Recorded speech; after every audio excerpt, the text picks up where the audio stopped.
ఖమ్మంలో దారుణం చోటు చేసుకుంది. 12 ఏళ్ల బాలిక మీద కిరాతకుడైనటువంటి గౌష్ పాషా దారుణానికి పాల్పడ్డాడు.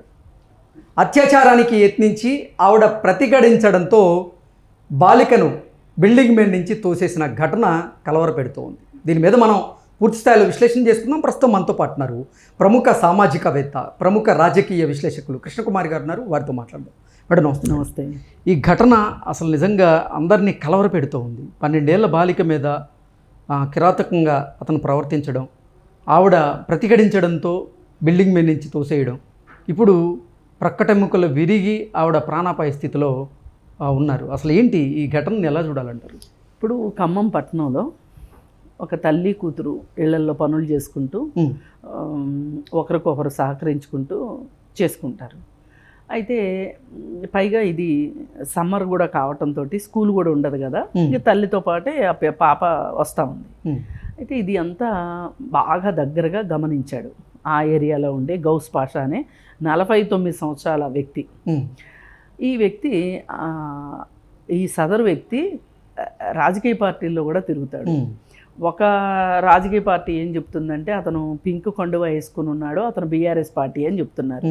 ఇంకొంతమంది ఏమో కాదు అతను కాంగ్రెస్ అని చెప్తున్నారు. ఇంకొంతమంది ఏమో బీజేపీ అంటున్నారు. ఎవరికి వాళ్ళు మా పార్టీ కాదంటే మా పార్టీ అంటున్నారు, ఎదురు వాళ్ళేమో మీ పార్టీ అంటే మీ పార్టీ అంటున్నారు.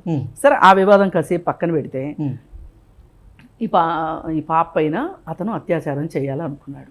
అనుకుంటే ఈ పాప ప్రతిఘటించి ఎదురు తిరిగేసరికి ఏం చేశాడు, ఆ పాపని ఇప్పుడు ఎవరికైనా చెప్తుంది, నేను ఇక్కడి నుంచి తోసేస్తే కింద పడితే ఖచ్చితంగా చచ్చిపోతుంది అపార్ట్మెంట్ మీద నుంచి. ఇంకప్పుడు ఆమె చెప్పేదానికి ఉండదు కదా. అంటే హత్యాచార ప్రయత్నం చేయడం, ఆవిడ ప్రతిఘటించి పెద్దగా కేకలు పెట్టినటువంటి నేపథ్యంలో భయపడి ఇక తోచేశాడు అన్నట్లుగా. అదే, ఎందుకంటే చెప్తుంది ఎవరికైనా. అవును, ఆ పాప ఏమీ అమాయకంగా లొంగిపోయే రకం కాదు అనేది అతనికి అర్థమైపోయింది. అర్థమైపోయి ఇంక ఇప్పుడు ఈ అమ్మాయి బతికుంటే ఎప్పటికైనా ప్రమాదమే, అందుకని చెప్పి తోసేశాడు. తోసేసి మామూలుగా వెళ్ళిపోయాడు, జనాల్లో కలిసిపోయాడు. కలిసిపోయిన తర్వాత ఎవరో పడిపోయారు అని చూసుకుంటే ఇంత చేసి ఈ తల్లి వచ్చి మా అమ్మాయి అని అలోపలోమని చెప్పి హాస్పిటల్లో తీసుకెళ్తే అప్పటికి ఆ పాపకి మాటలు రావట్లా. మాట పోయింది, అసలు స్పృహలో లేదు ఆ అమ్మాయి. బాగా హెడ్ ఇంజరీ అయ్యింది, పక్కటెముకలకి తగిలింది, అలాగే వెన్ను పూసకు కూడా డ్యామేజ్ అయిందని చెప్తున్నారు. సరే, ఆ పాప అయితే అపస్మారక స్థితికి వెళ్తే అందరూ ఏమనుకున్నారంటే ప్రమాదవశాత్తు పడిపోయింది ఆ పాప అనుకున్నారు. ఇలా జరిగిందని అసలు ఎవ్వరికీ తెలియదు. మేబీ సీసీ కెమెరాల్లో చూడాలి అని అంటే కూడా ఎవరైనా కంప్లైంట్ చేస్తే కదా పోలీసులు కూడా చూస్తారు, అదర్వైజ్ ఎందుకు చూస్తారు? సో ఆ పాప చికిత్స తీసుకుంటున్న క్రమంలో ఆ అమ్మాయి కోలుకుని లేచి మెలకు వచ్చి చెప్పింది, ఇట్లా పలానా అతను ఇట్లా చేశాడు అని. అప్పుడు వాళ్ళ అమ్మ వెంటనే పోలీస్ స్టేషన్కి వెళ్ళి కంప్లైంట్ చేసింది. కంప్లైంట్ చేస్తే ఈ కంప్లైంట్ ఎప్పుడైతే తీసుకున్నారో ఖమ్మం పోలీసులు వెంటనే ఆ గౌస్ పాషాని అరెస్ట్ చేసి రిమాండ్కి తరలించారు. 14 రోజులు రిమాండ్ ఇచ్చారు. అతని పైన ఏం కేసు పెట్టారంటే పోక్సో కేసు పెట్టారు. పోక్సో కేసు పెట్టి ఇదంతా జరిగింది. అయితే ఈలోపు కొంత గ్యాప్ ఉంది, 3 రోజులు 4 రోజులు గ్యాప్ ఉంది ఈ పాప స్పృహలోకి రావటానికి, వచ్చి చెవటానికి. అయితే ఈలోపు అసలు ఈ ఘటన అసలు వెలుగులోకే రాలా. అసలు ఈ ఘటనే ఆలస్యంగా వెలుగులోకి వచ్చింది. ఇప్పుడు ఎన్నో చోట్ల మేడ నుంచి పడిపోయే వాళ్ళు ఉంటారు. ఎప్పుడు ఇది సంచలనం అవుతుంది, ఇలా ఎవరన్నా కావాలని తోస్తేనో, లేకపోతే ఇట్లా మహిళని ఏ పురుషుడన్నా తోస్తేనో వస్తాయి. ఇప్పుడు మామూలుగా తాగుబోతులు తన్నుకుని తోసుకుంటారు, అవి పెద్ద ఎవరు పట్టించుకోరు, నిత్యకృత్యం అన్నట్టుంటారు. అయితే మనకు కూడా అసలు మీడియాకు కూడా ఇది అంచనాలోకి రాలా. సరే, చివరికి ఎట్లయితే మొన్న తెలిసింది బయట ప్రపంచానికి. వెంటనే వాళ్ళు ఏం చేశారంటే ఖమ్మం పోలీసులు ప్రెస్ మీట్ పెట్టి ఇతని వివరాలు చెప్పి, అతను ఉండే ప్రదేశం చెప్పి, ఇతను ఎలాంటి పనికి ప్రయత్నం చేశాడు, ఇలా చేశాడు, ఆ పాప ఇలా పాపను తోసేశాడు, ఆ పాప ఇప్పుడు స్పృహలోకి వచ్చి చెప్తే తెలిసింది ఈ విషయం అని చెప్పి పోలీసులు చెప్పి అతని పైన పోక్సో కేసు పెట్టాము, అతనికి రిమాండ్ పంపించాము అని చెప్పి ఈ పాప వివరాలు, మైనర్ బాలిక కాబట్టి ఆ పాప వివరాలు కానీ ఆ పాప ఫోటో కానీ ఎవరు కూడా మీరు సోషల్ మీడియాలో కానీ ఛానల్స్లో కానీ ఎక్కడా చూపించడానికి వీల్లేదు అని చెప్పారు. బహుశా అసలు ఆ ఫోటోనే ఇంతవరకు లీక్ కాల, బయటికి రాలా, వస్తే ఎవరో రాకూడదు కానీ వచ్చేస్తుంటాయి ఒక్కోసారి. ఎవరో తుంట్రోళ్ళకి దొరుకుద్ది, ఇంకా వాళ్ళు సెన్సేషన్ కింద వేస్తారు, ఒకళ్ళు వేసిన తర్వాత ఇంకొకళ్ళు వేస్తారు, ఇంకొకళ్ళు వేసాక ఇంకొకళ్ళు వేస్తారు. మొత్తానికి ఏదైనా ఇది ఒక మంచి పరిణామం. ఆ పాప ఫోటో రాలేదు. అంటే 12 ఏళ్ల బాలిక మీద అత్యాచారానికి పాల్పడినటువంటి గౌష్ పాషాను ఎన్కౌంటర్ చేయాల్సిందే అంటూ హరీష్ రావుతో పాటుగా మరికొంతమంది కూడా డిమాండ్ చేస్తూ ఉన్నారు. ఎలా చూడాలంటారు? అంటే ఎన్కౌంటర్లు పరిష్కారం కాదండి, ఇది జనాలకు అర్థం కావట్లేదు. ఎన్కౌంటర్లు అసలు ఇప్పుడు ఎన్కౌంటరే పరిష్కారం అయితే, అంటే ఇటువంటి ఘటనలు పునరావృతం కాకుండా ఉండాలి అంటే ఆడపిల్లలు స్వేచ్ఛగా స్వతంత్రంగా బయట తిరగాలి అంటే ఇటువంటి కిరాతకులు భూమి మీద ఉండడానికి అర్హులు కాదు అంటూ కొంతమంది అభిప్రాయాన్ని వ్యక్తం చేస్తారు. కరెక్టే, నేను కాదనట్లా, వాళ్ళకి ఆ ఉద్దేశం ఉండటాన్ని నేను తప్పు పట్టట్లేదు. కానీ మనకు ఎప్పుడైనా సరే శాశ్వత పరిష్కారం కావాలి. ఈ శాశ్వత పరిష్కారం కావాలి అంటే ఆ మధ్య వరంగల్లో యాసిడ్ దాడి చేసిన ఇద్దరిని ఎన్కౌంటర్ చేశారు. ఇదే సజ్జనార్ గారు అక్కడ ఉండగా. ఆ తర్వాత హైదరాబాద్ వచ్చిన తర్వాత ఆయన సైబరాబాద్ కమిషనర్గా వచ్చిన తర్వాత ఇక్కడ దిశ ఎన్కౌంటర్లో 4 చంపేశారు. ఇప్పుడు చంపినంత మాత్రాన వీళ్ళందరూ అనుకునేటట్లు ఆగిపోవాలి కదా, వాటి వల్ల ఆగవు. కానీ వీళ్ళకి శిక్ష పడాలి. ఈ శిక్ష ఎలా పడాలి అని అంటే, ఇప్పుడు ఇట్లాంటి వాళ్ళు ఎవరైతే గౌస్ పాషా లాంటి వాళ్ళు ఉన్నారో వీళ్ళని ఇప్పుడు 14 రోజులు రిమాండ్కి ఇచ్చారు. ఇతనికి దాదాపు 60 రోజుల వరకు బెయిల్ దొరకదు. వీళ్ళు ఛార్జ్ షీట్ వేసే వరకు బెయిల్ దొరకదు. ఒకవేళ 60 రోజులకి వేయలేదనుకోండి, 90 రోజుల వరకు కూడా అతను అక్కడే ఉండాల్సిందే, జైల్లో ఉండాల్సిందే, అతనికి బెయిల్ దొరకదు. అయితే ఈలోపు వీళ్ళు ఛార్జ్ షీట్ వేయాలి. వేసిన తర్వాత మాత్రమే అతనికి బెయిల్ దొరకాలి. అయితే బెయిల్ దొరికి బయటకు వచ్చిన తర్వాత అతని తరఫున అతను ఒక లాయర్ని పెట్టుకొని కేసు వాదించుకుంటాడు.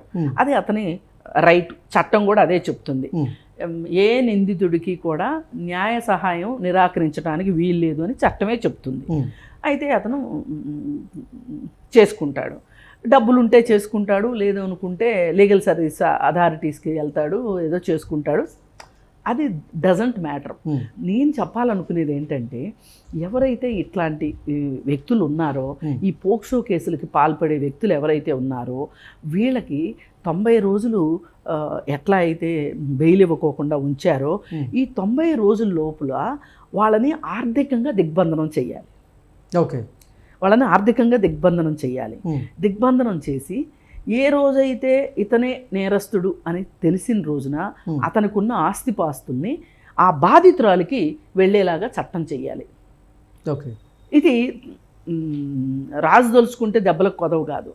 నేను ఎందుకు అంటున్నానంటే, ఇటువంటి కేసులు ఏవైతే ఉంటాయో వీటిలో త్వరితగతిన విచారణ జరిపి అది నిందితుడు ఎవరైతే ఉంటారో అతనికి తగిన శిక్ష ఖచ్చితంగా పడి తీరాల్సిందే అంటూ కొంతమంది డిమాండ్ చేస్తున్నారు. కరెక్టేనండి, ఆల్రెడీ ఫాస్ట్ ట్రాక్ కోర్టులు ఉన్నాయి, ఆల్రెడీ 2 సంవత్సరాల లోపే ఈ మధ్య తీర్పులు వస్తున్నాయి. 10 సంవత్సరాల జైలు శిక్ష, లేకపోతే 8 సంవత్సరాల జైలు శిక్ష, లేదంటే 20 సంవత్సరాల జైలు శిక్షలు విధించిన కేసులు కూడా ఉన్నాయి. ఏది ఈ పోక్సో కేసుల్లో. నేనేమంటున్నానంటే, ఇలా పడతాయి అని తెలిసి కూడా బాధితులు ఎవరైతే ఉంటారో వాళ్ళని కోర్టులకు రాకుండా చేయటం, వాళ్ళకున్న మంది మార్బలం బట్టి కానీ, రాజకీయ బలంగా బట్టి కానీ, డబ్బు బలంతో కానీ చాలా కేసులు, పోక్సో కేసులు ఫెయిల్ అవుతున్నాయి. అంటే చాలా కేసులు శిక్షలు పడుతున్నాయి, కానీ కొన్ని కేసులు ఫెయిల్ అవుతున్నాయి. ఇది చూసి ఏం చెప్తున్నారు కొంతమంది, పోక్సో కేసులన్నీ తప్పు, అసలు ఈ చట్టమే వద్దు అని చెప్పి కొంతమంది ధైర్యంగా ధీమాగా వీడియోలు సహా చేసేస్తున్నారు. కానీ ఇప్పుడు ఈ కేసు ఉంది, గౌస్ పాషా ఉన్నాడు. ఈ గౌస్ పాషా మీదే ఎందుకు చెప్పింది ఆ అమ్మాయి? ఇంకెవరి మీద అయినా చెప్పుండొచ్చు కదా, గౌస్ పాషా మీదే ఎందుకు చెప్పింది? మరి ఇతను నేరం చేశాడు కాబట్టి ఆ పాప వాంగ్మూలం ఇచ్చింది. ఇప్పుడు ఆ పాప ఆరోగ్యం గనక విషమించింది అనుకుందాం, ఆ పాపకి ఏదైనా జరిగింది అంటే గనక అదే ఫైనల్, ఇంకా ఆమె చెప్పిన దానికి ఇంక తిరుగులేదు, డెత్ సెంటెన్స్ లాంటిది అది. కానీ మనం ఆ పాప ఆరోగ్యంగా బయటికి రావాలి, కోలుకోవాలి, మామూలు జీవితంలోకి రావాలని మనం కోరుకుందాం. కానీ అసలు చెప్తున్నా, ఇప్పుడు ఇట్లాంటి మహిళలు ఎవరైనా అత్యాచార ఘటనలో వాళ్ళు డెత్ సెంటెన్స్ చెప్పిన తర్వాత వాళ్ళు చనిపోయారు అనుకోండి, అదే ఫైనల్ అవుతుంది. అందుకని నేనేమంటానంటే వీళ్ళ ధీమా ఏంటి, పెద్ద మనుషులుగా చలామణి అవుతుంటారు, రాజకీయాల్లో తిరుగుతూ ఉంటారు, వీళ్ళకి ఎంతో కొంత డబ్బులు ఉంటాయి కాబట్టి కాస్త పరిచయాలు, లాయర్లు తెలియటము ఇవన్నీ కూడా ఉంటాయి. ఇవన్నీ ఉన్నప్పుడు వాళ్ళకి ఏంటి అంటే నేను నేరం చేస్తాను, బయటకు వచ్చేస్తాను, నన్ను ఎవరేం చేస్తారు అనే ఒక భరోసా ఉంటుంది వాళ్ళకి. మనం ఆ భరోసా మీద దెబ్బ కొట్టాలి. అప్పుడు మాత్రమే వాళ్ళు నేను జైలుకు పోతున్నాను, నా కుటుంబానికి ఆసరాగా ఆస్తి లేకుండా పోతుంది, నేను ఎందుకు ఇలా చెయ్యాలి అనే ఒక ఆలోచన అయితే వస్తుంది ఎవరికైనా సరే. ఇప్పుడు మనము ఒక వాళ్ళ మనస్తత్వంలో మార్పు రావాలని అనుకుంటున్నాం. అది నయానా చెప్తామా, భయానా చెప్తామా, లేకపోతే చట్టాలు తెలియజేయటం ద్వారా చెప్తామా, అవగాహన ద్వారా చెప్తామా, ఎట్లా చెప్తామా అనేది వేరే విషయం. ఇప్పుడు ప్రతి మనిషికి అర్థం కావాల్సింది ఏంటంటే ఏ చిన్న పాప అయినా, మేజర్ అయినా, మైనర్ అయినా నో మీన్స్ నో. ఎగ్జాక్ట్లీ. ఒక్కసారి నో చెప్పారంటే ఇంకా వాళ్ళ జోలికి వెళ్ళడానికి వీల్లేదు. అసలు 18 సంవత్సరాల వాళ్ళు ఎస్ చెప్పినా కుదరదు, మ్యూచువల్ కన్సెంట్ లేదు అసలు. ఏది ఆ పాప కన్సెంట్ తోటి పని లేదు. ఎస్ చెప్పినా అసలు అది కన్సెక్షువల్ సెక్స్ కుదరదు వాళ్ళతోటి. ఇప్పుడు 18 ఏళ్ళు దాటిన వాళ్ళు నో అన్నారు అనుకోండి, నో మీన్స్ నో. ఇది ఎందుకు అర్థం కావట్లేదు ఈ దుర్మార్గులకి అంటే ఒకటే వీళ్ళ ధీమా. నాకు చాలామంది తెలుసు, నాకు నేను ఏం చేసైనా బయటకు వస్తాను అనే ధీమానే వాళ్ళని పనులు చేయిస్తుంది. పైగా ఇంకొకటి ఏంటి అంటే కొన్ని సందర్భాల్లో ఈ గంజాయి, మత్తు పదార్థాలు, డ్రగ్స్, వీటి వినియోగము, అలాగే మద్యపానము, ఇలాంటి రకరకాలు యాంటీ సోషల్ పర్సనాలిటీ ఉన్నవాళ్ళు చాలామంది కూడా ఇట్లాంటి విషయాలకి తెగబడుతున్నారు. ఇటువంటి కామాంధులు వారి కామవాంఛను తీర్చుకునేందుకు నిజంగా వేశ్యావాటికలు ఉన్నాయి. మళ్ళీ ఎందుకు అసలు ఇటువంటి దుశ్చర్యలకు పాల్పడుతున్నారు అంటే ఏముందంటే అండి, ఇప్పుడు మనకి సౌదీ నుంచి అట్నుంచి అరబ్ షేక్లు వస్తూ ఉంటారు. వచ్చి వాళ్ళకి ఒక నమ్మకం ఏంటి అంటే, మూఢనమ్మకం, ఒక కన్యతో గనక వాళ్ళు సెక్స్ చేస్తే వాళ్ళకున్న అనారోగ్యాలన్నీ పోతాయి అని. అందుకని ఓల్డ్ సిటీలో చాలామంది 12 ఏళ్ళు 10 సంవత్సరాలు బాలికల్ని వాళ్ళు వచ్చి కాంట్రాక్ట్ మ్యారేజ్ చేసుకుని ఒక వారం రోజులు, 10 రోజులు, ఒక్కొక్కళ్ళైతే 2 రోజులు ఉండి కొన్ని డబ్బులు ఆ ఇంట్లో కుటుంబంలో పెద్దలకు ఇచ్చేసేసి వెళ్ళిపోతారు. ఇది ఒక మూఢాచారం, ఒక నమ్మకం. ఈ నమ్మకాన్ని బేస్ చేసుకుని కూడా ఇప్పుడు మీరు అన్నారు ఒక ప్రాస్టిట్యూట్ దగ్గరికి వెళ్ళొచ్చు కదా అని. ఇప్పుడు లీగల్ కూడా చేసేసింది, వెళ్ళొచ్చు కదా నిజంగానే. కానీ వీళ్ళు ఎందుకు చేస్తారంటే వీళ్ళు ఈ చిన్న పాపలు, రజస్వల కాని పాపల్ని వాళ్ళు గనక అనుభవిస్తే వాళ్ళకి రోగాలు పోతాయనే ఒక నమ్మకం. పైగా నా దగ్గర డబ్బు ఉంది, నేను ఏమైనా చేయగలను అనే ఒక మనస్తత్వం. ఇప్పుడు పోనీ అరబ్ షేక్లు ఒక్కళ్ళే చేస్తున్నారా, ముస్లిమ్స్ ఒక్కళ్ళే చేస్తున్నారా అంటే అది ఒక థియరీ బయటకు వచ్చింది కాబట్టి మనం వాళ్ళని పాయింట్అవుట్ చేసి మాట్లాడుతున్నాం.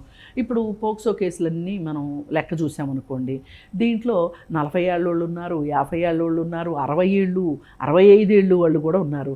వాళ్ళల్లో కూడా హిందువులు ఉన్నారు. మరి వాళ్ళు ఎందుకు చేస్తున్నారు అంటే వాళ్ళకు కూడా ఏవో నమ్మకాలు ఉన్నాయి. వాళ్ళు నిజంగా వెళ్ళొచ్చు కదా, ప్రాస్టిట్యూట్స్ దగ్గరికి వెళ్ళొచ్చు కదా, ఎందుకు చిన్నపిల్లలు చిదిమేస్తున్నారు వాళ్ళు? అయితే వీళ్ళందరికీ ఏంటి అంటే అదొక కిక్. ఈ బుర్ర ఉందో చూసారా, వీళ్ళు పోర్న్ చూడటము, పెద్దవాళ్ళు కూడా ఆ పోర్న్ ప్రకారం చేయాలనుకోవటం, ఇవన్నీ చేస్తున్నారు. అందుకని నేను ఫైనల్గా చెప్పదలుచుకునేది ఏంటి అంటే, ఒక నేరానికి ఒక పార్టీకో, ఒక మతానికో, ఒక కులానికో, ఒక దేశానికో అంటగట్టి చూడొద్దు. ఏ దేశంలోనైనా అవకాశం దొరికినప్పుడు మహిళల్ని ఈ విధంగా చిన్నపిల్లల పట్ల క్రూరంగా ప్రవర్తించే మనుషులు ఉన్నారు. అది మన దేశానికి కూడా ఏమీ అతీతం కాదు. ఈ దేశంలో ఇప్పుడు రకరకాల మతాల వాళ్ళు ఉన్నారు, రకరకాల కులాల వాళ్ళు ఉన్నారు. వీళ్ళు యథేచ్ఛగా చేస్తున్నారు. ఇది చేసేది పైగా ఆడపిల్లల పట్లే కాదు, మగపిల్లల పట్ల కూడా చేస్తున్నారు. 18 సంవత్సరాల బాలబాలికల పైన ఎవరిపైన చేసినా పోక్సో కేసు వర్తిస్తుంది. ఎగ్జాక్ట్లీ. అయితే అందుకోసం నేను చెప్పదలుచుకుంది ఏంటంటే, వాళ్ళు ఆ కండుగా వేసుకున్నారు కాబట్టి చేశారను, లేకపోతే వాళ్ళకి గడ్డ ఉంది కాబట్టి చేశారను, లేకపోతే ఇట్లా మాట్లాడుకోవద్దు. మనము నేరాన్ని నేరంగా చూద్దాం. ఏ నేరస్తుడైనా, ఎంత గొప్పవాళ్ళైనా, వాళ్ళు ఎంత ధనవంతులైనా వాళ్ళని బోల్లోకి తీసుకొచ్చేలాగా మనం ప్రయత్నం చేయాలి. చూడండి, అప్పుడు జత్వానీ కేసు ఒకటి ఉంది కదా, ఎంత పెద్ద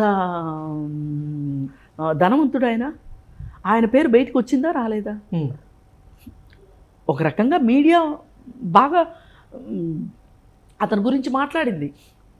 మరి ఎవరైనా సరే కామవాంఛతో నిజంగా కళ్ళు మూసుకొని పోయి అత్యాచారాలకు పాల్పడాలని ప్రయత్నం చేసిన వారికి కానీ, పాల్పడిన వారికి కానీ కఠినాతి కఠినంగా శిక్ష పడాల్సిందే.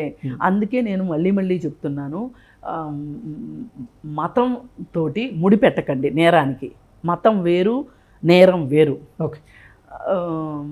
మేము ఆ మతాల గురించే మాట్లాడి మతం కళ్ళతోనే మేము నేరాలను చూస్తాము అంటే ఆ పేడలో మీరే కొట్టుకుని సావండి, ఆ పేడ పురుగుల్లాగా మీరు బతకండి. మీకు ప్రపంచంతో పని లేదు. ఇప్పుడు పేడ పురుగుకి ఏంటండి, పేడ ఉంటే చాలు, ఇంకేం అక్కర్లా. బయట ప్రపంచంతో ఏం పని ఉంటుంది? బయటకు వచ్చి బతకలేదు. అందుకే వీళ్ళు ఆ మతంలోనే కొట్టుకుని చేస్తున్నారు. ఇప్పుడు ఏం చెప్తారు, మాలాంటి వాళ్ళని కూడా మతం దృష్టితో చూడమని చెప్తున్నారు. మేము ఎందుకు చూస్తాము? చూడము మతం దృష్టితోటి. అక్కడ జరిగింది ఒక 49 ఏళ్ల మగ వ్యక్తి 12 ఏళ్ల పసిపాప పైన అత్యాచారం చేయబోయాడు. ఇలా చేసినందుకు గాను చేయబోయి అది కుదరనప్పుడు ఆ పాపని తోసేశాడు. ఆ పాప కింద పడిపోయింది, అపస్మారక స్థితికి వెళ్ళింది. ఇప్పుడు ప్రాణాపాయ స్థితిలో కొట్టుమిట్టాడుతుంది. ఆ పాపని అలానే చూస్తాం, ఆ నేరాన్ని చూస్తాం మనం. ఇంకా టైం దొరికితే, మనకు అవకాశం వస్తే ఆ నేరస్తుడి మనస్తత్వం గురించి విశ్లేషిస్తాను తప్పితే, అతను ఆ మతం కాబట్టి చేశాడు, ఆ మతం కాబట్టి మాలాంటి వాళ్ళని మాట్లాడలేదు అని మాట్లాడటం అనేది వాళ్ళ కుసంస్కారానికి నిదర్శనం తప్పితే వేరే ఏమీ కాదు. ఈ రాష్ట్రంలో కావచ్చు, పక్క రాష్ట్రంలో కావచ్చు, దేశం మొత్తం మీద ఎక్కడైనా సరే ఒక మహిళ పైన, ఒక చిన్న బాలికల పైన ఏదైనా అత్యాచారం జరిగింది, అత్యాచార యత్నం జరిగింది, లేదు వేధింపులు జరిగినాయి, ఏమి జరిగినా సరే రిపోర్ట్ చేయటానికి నాకు ఏ విధమైన సస్పెషన్లు లేవు. నేను చేస్తా, దాన్ని బయటికి తీసుకొచ్చేదే, మాట్లాడేదే. అందుకని ఆలస్యమైనందుకు, అంటే ఈ విషయం బయటికి రావటం ఆలస్యమైంది కాబట్టి నేను మాట్లాడలేకపోయాను. కానీ ఆల్రెడీ నిన్న కూడా ఒకటి చేశాను. నేనైతే గొంతెత్తుతూనే ఉంటాను. Okay madam, thank you so much.